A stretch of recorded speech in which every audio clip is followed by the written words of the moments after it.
Hi guys, welcome back to our channel EMCIQ as known as Edutainment Classes. Firstly, Happy New Year to all my dear friends, students and learners. आज की इस class में हम सीखने वाले हैं types of pronouns. पिछली video में हमने सीखा था प्रोनाउन क्या होता है और क्यों होता है। आज की इस क्लास में हम सीखने वाले हैं टाइप्स ऑफ प्रोनाउन और उसके साथ हम कुछ एग्जाम्पल लेंगे जो कि आपको पहचान कराने में सहायता करेंगे कि कौन सा प्रोनाउन है। तो चलो स्टार्ट करते हैं। पहला जो प्रोनाउन है वो है सब्जेक्टिव प्रोनाउन। सब्जेक्टिव प्रोनाउन का मतलब होता है जो किसी भी नेमिंग वर्ड की जगह सब्स्टिट्यूट होते हैं। ठीक है, यानी कि substitute of noun subjective pronoun है।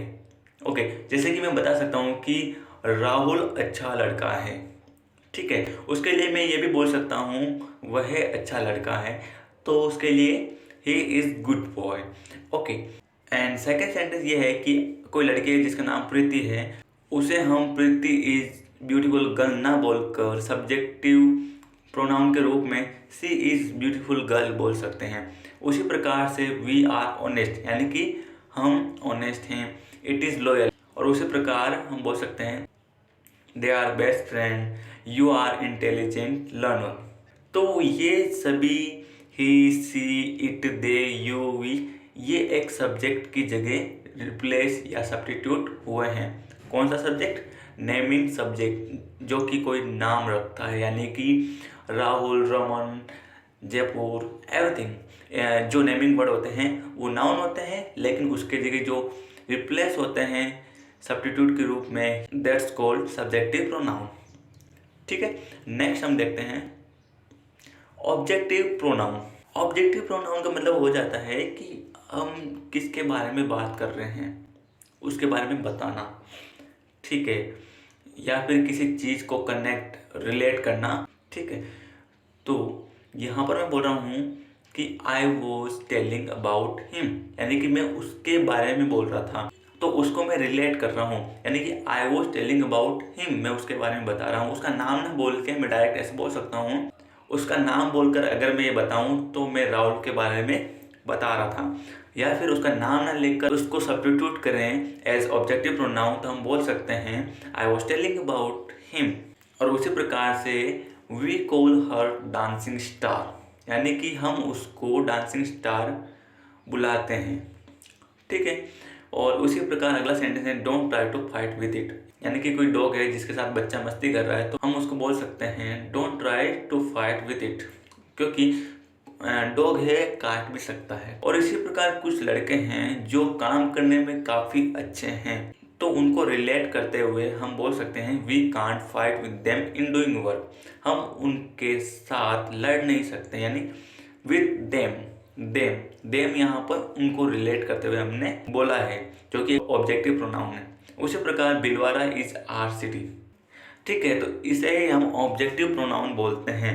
और इसके बाद हम देखते हैं पजेसिव प्रोनाउन। पजेसिव प्रोनाउन यानी कि किसी चीज़ को लेकर हक जताना, चाहे ये उसका है या मेरा है या हमारा है या फिर उनका है। तो इसके लिए दो तरीके होते हैं। पहला तरीका है जिसमें हम सीधे सीधे his, her, my, your, their, our का उपयोग करते हैं। पहला सेंटेंस है हमारा this is his signature step. Okay, इसके लिए मैं एक छोटा सा एग्जांपल देता हूँ। ऋतिक रोशन है, उसका एक सिग्नेचर स्टेप है। ठीक है, हम सभी उसको जानते भी हैं। अगर कोई भी वो स्टेप करता है तो हम बोलते हैं कि ये तो ऋतिक रोशन का स्टेप है, तो this is his signature step. तो यहाँ पर हिज एक पजेसिव प्रोनाउन है। उसी प्रकार से सेकंड देखिए, सी इज ग्रेसफुल इन वर्क, यानी कि वह वर्क में काफ़ी आकर्षक है, यानी कि वर्क करती हुई और जो उसका वर्क होता है वो काफ़ी आकर्षक होता है। तो उसके लिए हम बोल सकते हैं जो वो वर्क है, वो जो ग्रेसफुलनेस है, वो क्या है, it is her plus point. Okay, तो हर यानी उसका प्लस पॉइंट है। उसी प्रकार से अगला सेंटेंस है दिस इज़ माई चॉइस। जैसे हम बोलते रहते पूरे दिन my life my rule. Okay, तो माई क्या है, माई एक हक जता रहे हैं कि ये मेरी लाइफ है, ये मेरा रूल है। तो इसी प्रकार से हम बता सकते हैं दिस इज़ माई चॉइस, कि मैं क्या करूँ या क्या ना करूँ। ठीक है, दिस इज माई चॉइस। तो यहाँ पर माई एक पॉजेसिव प्रोनाउन है। उसी प्रकार से फोर्थ हम देखते हैं, I got selected in interview with your kindness.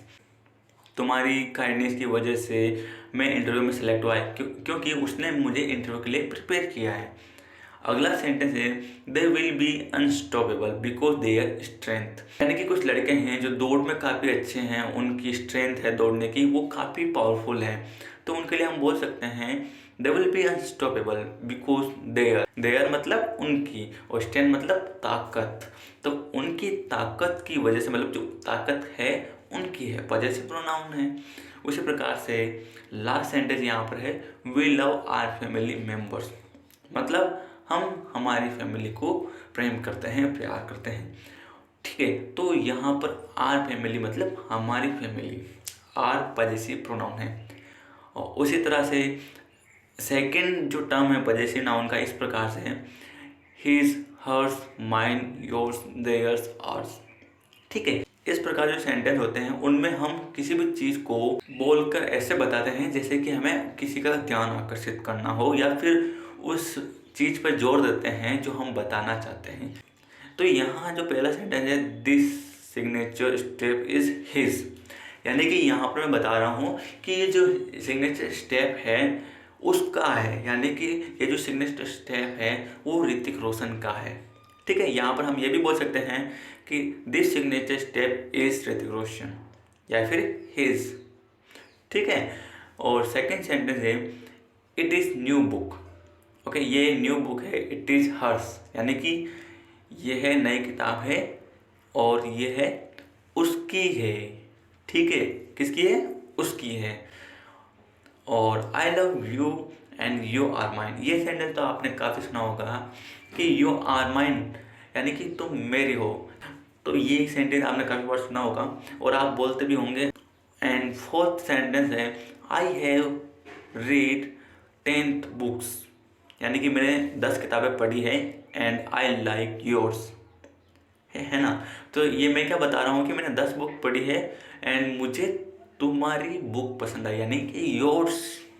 ठीक है, या फिर उसके लिए हम बोल सकते हैं जो बुक मुझे पसंद आई है, इट इज़ योर्स, वो तुम्हारी है एंड ये तुम्हारी है। ठीक है, और दीज थिंग्स आर देयर्स, यानी कि कुछ चीज़ें हैं जिनको हम देख रहे हैं और उसके बारे में हम बता सकते हैं कि दीज थिंग्स आर देयर्स, यानी कि ये चीज़ें उनकी है। ठीक है, दीज सोल्स आर आर्स, तो ये सेंटेंस बता रहा है कि ये जो सोल है, आत्माएं है, ये हमारी है, या फिर जो भी अंग है वो हमारा है। आपने ये चीज़ ज़रूर सुनी होगी कि जब कोई बच्चा टॉप करता है या फिर कुछ अच्छा काम करता है जिससे फैमिली को प्राउड होता है, तो फिर फैमिली वाले बोलते हैं कि औलाद किसकी है, औलाद हमारी है। तो उस सेंटेंस में हम उनके बारे में बोल सकते हैं दीज सोल्स, यानी कि ये है आत्माएं, ये हिस्सा आर आर्स, ये हिस्सा हमारा है। तो आप सभी को पता चला होगा कि जो पहला स्टेप था उसमें हम कोई भी चीज़ बता रहे हैं तो उतना जोर नहीं दे रहे हैं, और लेकिन जो सेकंड सेंटेंस है जिसमें हम जोर दे रहे हैं, यानी कि हम बता रहे हैं कि हम जता रहे हैं कि ये मेरी है, ये मेरा है। ठीक है, तो दोनों को मैं रिलेट करते हुए एक सेंटेंस बताता हूँ। ये है मेरी किताब है, हम बता रहे हैं, तो इसमें क्या बोल रहे हैं, दिस इज़ माई बुक। लेकिन अगर हम उसको जोर देते हुए, जताते हुए बोलते हैं तो ये बोलेंगे ये किताब मेरी है। ठीक है, तो दोनों कंडीशन आपको समझ में आ चुकी होगी। I hope you are getting me. Next है reflexive and intensive pronoun. Okay, reflexive और इंटेंसिव में डिफरेंस, बेसिक डिफरेंस क्या है।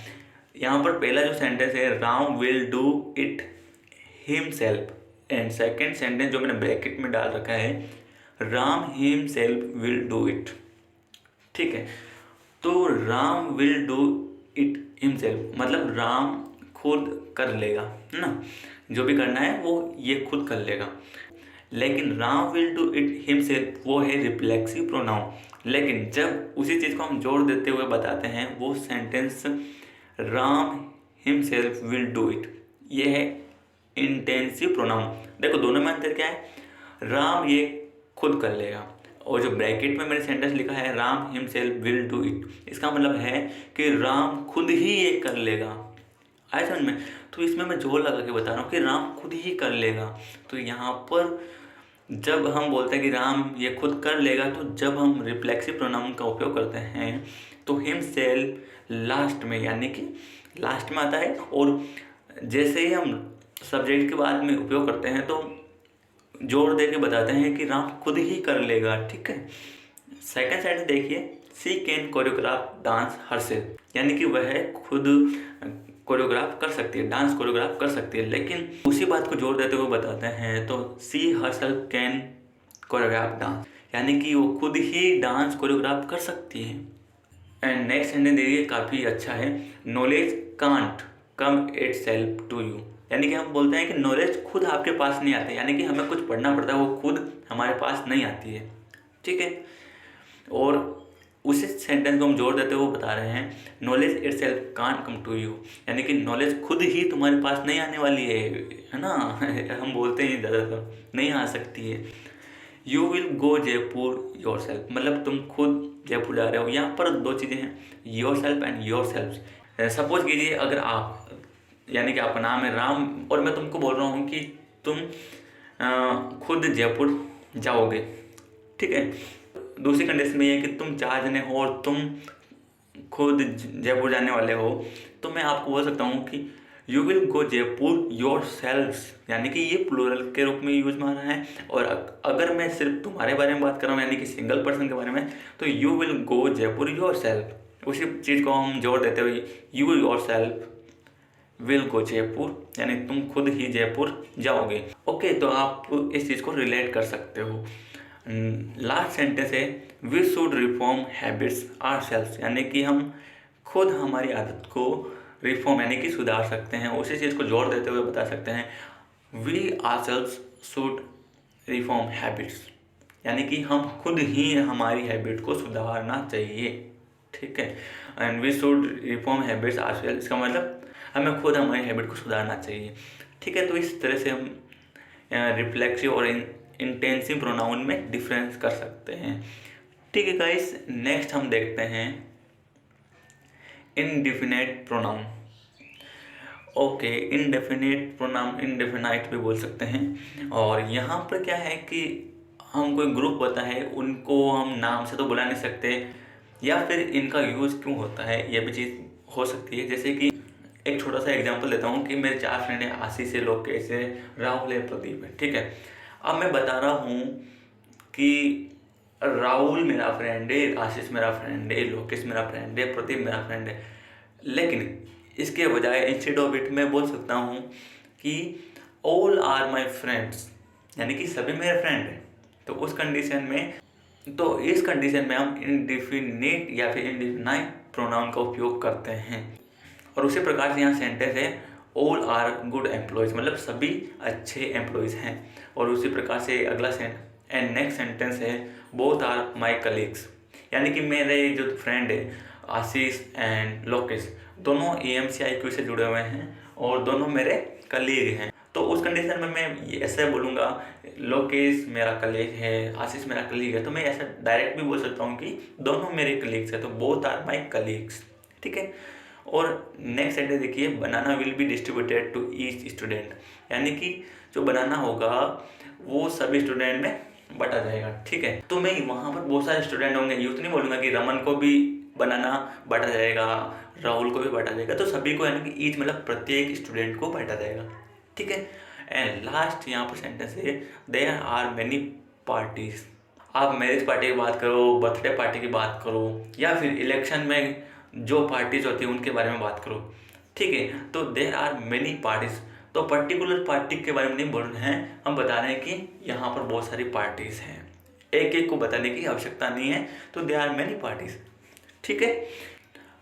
और नेक्स्ट हम देखते हैं डेमोन्स्ट्रेटिव प्रोनाउन।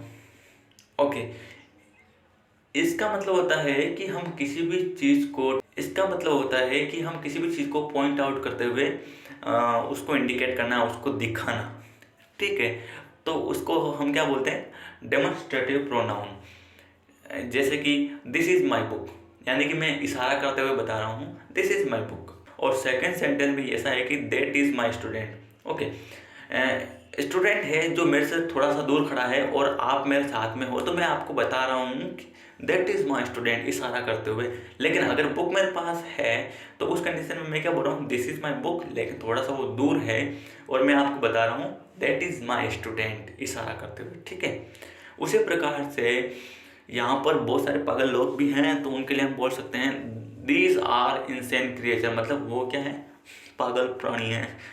और लास्ट सेंटेंस है आई लव दोज। ओके, इस कंडीशन में मैं आपको एक उदाहरण देता हूँ कि मैं आपको मेरे साथ अपनी स्कूल में ले गया। ठीक है, उस दिन क्या था कि उस दिन कोई प्रोग्राम था, तो मैंने वहाँ पर अपने फ्रेंड्स देखा है, सभी अच्छे थे। और जब मैं घर पे आया तो आपने मुझे बोला कि यार सब अलग अलग नेचर के हैं। तो मैंने उस समय क्या बोला, आई लव दोज, यानी कि मैं सभी से प्यार करता हूँ। आई लव दोज, मैं यहाँ उनसे प्यार करता हूँ। ठीक है, तो इस कंडीशन में मैं उनको पॉइंट करते हुए या फिर इंडिकेट करते हुए बता रहा हूँ कि मैं सभी से प्यार करता हूँ। ठीक है, एंड लास्ट प्रोनाउन है हमारा, वो है इंटेरोगेटिव प्रोनाउन। यानी कि हम इस कंडीशन में हम WH वर्ड का उपयोग करते हैं, है ना। तो WH वर्ड का उपयोग हम जब करते हैं तो उसका जवाब या तो नाउन में आता है या फिर प्रोनाउन के रूप में आता है। ठीक है, जैसे कि व्हाट इज़ योर नेम। ठीक है, तो आप बताओगे माई नेम इज़ लोकेश। उस प्रकार सेकंड सेंटेंस है हु आर यू, तो आप बोल सकते हो I am a teacher. Teacher क्या है, नाउन है ना। और उसी प्रकार से आप बोल सकते हो I am your friend. Friend also है नाउन। एंड नेक्स्ट सेंटेंस देखिए विच इज़ योर बुक, यानी कि बहुत सारी बुक पढ़ी है, उनमें से मैं पूछ रहा हूँ कि इनमें से आपकी कौन सी बुक है। तो अगर वो बोलता है कि दिस इज़ माई बुक, ठीक है, तो भी वो एक नाउन है। या फिर वो बुक का नाम लेते हुए बोल सकता है कि wings of fire book is my book. ठीक है, तो विंग्स ऑफ फायर एक नेम है, तो वो भी क्या एक नाउन है। ठीक है, होम डेवलप आप बोल सकते हो मैं अपने पेरेंट्स से प्यार करता हूँ। ठीक है, तो इसमें पेरेंट्स क्या है, नाउन है ना। और उसी प्रकार से आप बोल सकते हो कि मैं उनसे प्यार करता हूँ, तो क्या हो गया, प्रोनाउन। ठीक है, तो दोनों प्रोनाउन नाउन दोनों चीज़ें इसमें जब इनके आंसर आते हैं तो दोनों चीज़ों में प्रोनाउन या नाउन जरूर होता है। उसी प्रकार से हुज पेन इज दिस, यानी कि ये किसका पेन है। तो हम इस चीज़ में दो चीज़ें बोल सकते हैं, यह है उसका पेन है, यानी कि इट इज़ हिज पेन। तो आज के वीडियो में हमने क्लियर किया है प्रोनाउन कितने प्रकार के होते हैं और उनको रिलेट करते हुए ऐसे एग्जाम्पल भी लिए जो क्लियर करते हैं कौन सा प्रोनाउन कौन सा है। इस वीडियो में हमने सीखा है तो प्रोनाउन के प्रकार होते हैं और उनके जो एग्जाम्पल है, ताकि आप उसको रिलेट कर सकते हो कि जो प्रोनाउन है वो कौन सा प्रोनाउन है। ठीक है, और इसके बाद हम हर एक प्रोनाउन को अलग अलग वीडियो की सहायता से पढ़ेंगे, तो इस वीडियो में हम समझ सकते हैं। और अगेन आपको नए साल की शुभकामनाएं, happy new year to all, and thank you so much for being here, and thank you so much for your love, and also thank you for making our last year fortunate. Thank you so much.